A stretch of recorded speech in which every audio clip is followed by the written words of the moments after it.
Nous participons à la conférence nationale de haut niveau sur la population et le développement à Djibouti du 21 et 22 octobre 2019 à l'occasion des préparatifs pour le sommet CIP2 plus 25 de Nairobi du 12 au 14 novembre 2019, tenant compte des résultats, des défis et des recommandations des examens nationaux, régionaux et mondiaux relatifs aux progrès réalisés dans la mise en œuvre du plan d'action de la CIPD, considérant que le sommet de Nairobi célébrant la CIPD plus 25 et UNFPA plus 50 marque une étape importante dans la continuité des efforts pour adresser les questions des droits humains et de la dignité des personnes dans le monde entier. Avons adopté, au terme de 2 jours de délibération, la présente déclaration. Nous nous engageons à honorer, promouvoir, respecter et mettre en œuvre la déclaration pour l'accès universel aux services sociaux de base, en particulier aux soins de santé sexuelle et reproductive, l'éradication des violences basées sur le genre, y compris les pratiques néfastes, notamment les mutilations génitales féminines, la prise en compte du dividende démographique pour un investissement équitable dans le capital humain et la défense des droits reproductifs, y compris dans des contextes humanitaires et fragiles. Mobiliser les financements nécessaires pour mener à bien le programme d'action de la CIPD et pérenniser les actions déjà obtenues. Ainsi, en notant que des progrès remarquables ont été accomplis depuis la conférence internationale sur la population et le développement CIPD de 1994, au cœur et les objectifs du millénaire pour le développement de 2000, considérant la vision Djibouti 2035 comme cadre de référence concrétisant la mise en œuvre du programme d'action de la CIPD, reconnaissant que, malgré les progrès réalisés, la vision de la CIPD demeure inachevée. Notons que la mise en œuvre intégrale du programme d'action et la réalisation des objectifs de développement durable ODD à l'horizon 2030 sont toujours d'actualité. Réaffirmons notre engagement au programme de développement durable 2030 et au plan d'action de la CIPD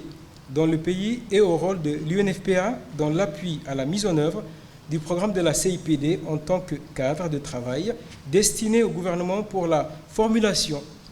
de leurs politiques et programmes en matière de population. Reconnaissant que les programmes de population ne connaîtront pas de progrès substantiel sans développement social et économique, et ce, dans le cadre du concept de développement durable qui considère l'environnement comme une composante indivisible, reconnaissant que pour réaliser l'agenda inachevé de la CIPD et respecter les droits sexuels et reproductifs, il est nécessaire de mettre en place les conditions nécessaires à un développement durable et inclusif, notamment l'éradication de la faim et de la malnutrition et la protection de l'environnement. Réaffirmons qu'il est essentiel de mettre fin aux besoins non satisfaits en matière de planification familiale, aux décès évitables chez les mères et à la violence, ainsi que toutes les formes de pratiques néfastes à l'égard des femmes et des filles pour atteindre les objectifs de développement durable. Reconnaissant le nombre sans précédent des personnes touchées et déplacées par les crises humanitaires, dont l'ampleur et la gravité augmentent et continuent de submerger les capacités de réponse humanitaire, appelons à la conception et à la mise en œuvre des politiques et des mécanismes de sécurité sociale inclusifs, conformément au cadre des Sendai pour la rééducation des risques de catastrophes 2015 et 2030, afin de traiter l'accessibilité aux services de santé, y compris les services de santé sexuelle et reproductive, et qui restent nettement sous-financés et en situation de crise. Invitons l'UNFPA à poursuivre ses efforts en vue de la mise en œuvre intégrale de l'agenda de la CIPD et à tirer parti de cet élan pour la mobilisation politique et financière afin de parvenir à un consensus en vue de la mise en œuvre intégrale du programme d'action de la CIPD. Nous, décideurs gouvernementaux, parlementaires, acteurs de la société civile, secteur privé académicien, nous nous engageons à l'accès universel aux services sociaux de base, en particulier aux soins de santé sexuelle et reproductive, en s'engageant à œuvrer pour l'amélioration de l'accès aux services et aux soins de santé maternelle et néonatale, le renforcement du paquet essentiel des services de santé reproductive, la disponibilité des services de santé reproductive aux adolescents et aux jeunes, l'éradication des violences basées sur les genres, y compris les pratiques néfastes, notamment les mutilations génitales féminines, en s'engageant à plaider pour l'adoption des stratégies de changement de comportement prenant en compte les normes sociales, le renforcement des capacités des prestataires de services de la justice, la santé et les sociales dans la prise en charge des violences basées sur le genre, la formulation et la vulgarisation d'un engagement formel des religieux pour l'abandon des mutilations génitales féminines par le Haut Conseil islamique, le renforcement du système éducatif dans la prise en charge et l'accompagnement psychosocial des violences basées sur le genre dans les établissements scolaires, l'intégration des modules sur les mutilations génitales féminines dans les curricula de l'enseignement fondamental et supérieur, le développement des stratégies de prise en charge et de proximité pour les filles et les femmes victimes des violences, le renforcement du mécanisme national de suivi et de reporting sur les conventions internationales relatives aux droits des femmes et des enfants, la prise en compte du dividende démographique pour un investissement équitable dans le capital humain, c'est-à-dire retarder l'entrée des filles dans la fécondité,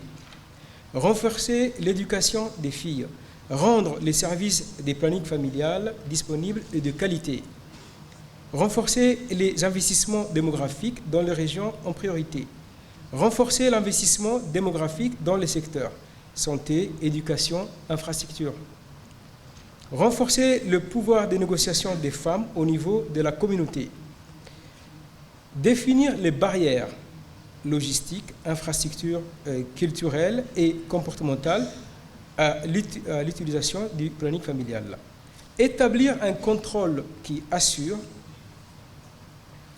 des services adéquats et de qualité. Renforcer la santé reproductive en définissant un programme d'action pour combler les besoins. Donner la priorité aux régions. Renforcer les capacités des femmes en gestion financière. Intégrer les femmes du secteur informel dans le système de sécurité sociale, donner plus de chances aux femmes d'investir dans des secteurs producteurs, améliorer la collaboration entre les ministères pour assurer la synergie des politiques mises en place, améliorer l'accès des femmes au crédit bancaire, assurer l'égalité d'accès aux opportunités à toutes les femmes, y compris les femmes en situation de handicap. La défense des droits reproductifs, y compris dans des contextes humanitaires et fragiles, c'est-à-dire pour les personnes déplacées internes.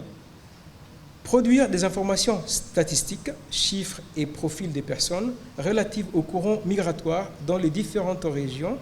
et la capitale d'ici 5 ans à Djibouti, ainsi que sur le retour éventuel de ces migrants internes vers leur région d'origine. Tendre vers un bilan migratoire nul ou, en d'autres termes, équilibré entre les régions et la région capitale, la capitale. Maîtriser au mieux la croissance urbaine dans la capitale. Pour les réfugiés et les migrants, cette fois-ci. Donc, établir des informations statistiques ou des estimations fiables sur l'importance et les principales caractéristiques socio-démographiques des populations d'origine étrangère en distinguant les groupes. Dénombrer les décès et principales causes des décès au sein des différents groupes mentionnés ci-dessus qui sont liés à la migration sur les corridors migratoires, par exemple. L'accès aux soins de santé, à l'éducation et à l'aide sociale doivent être étendus à l'ensemble des personnes vivant sur le territoire djiboutien, quelle que soit leur origine et statut de résidence. Maximiser l'accès à l'information à l'intention de groupes des populations issues de la migration dans un ensemble des domaines, y compris celui de la protection et, dans le cas des femmes, de la santé reproductive. Mise en place d'un système d'identification des migrants.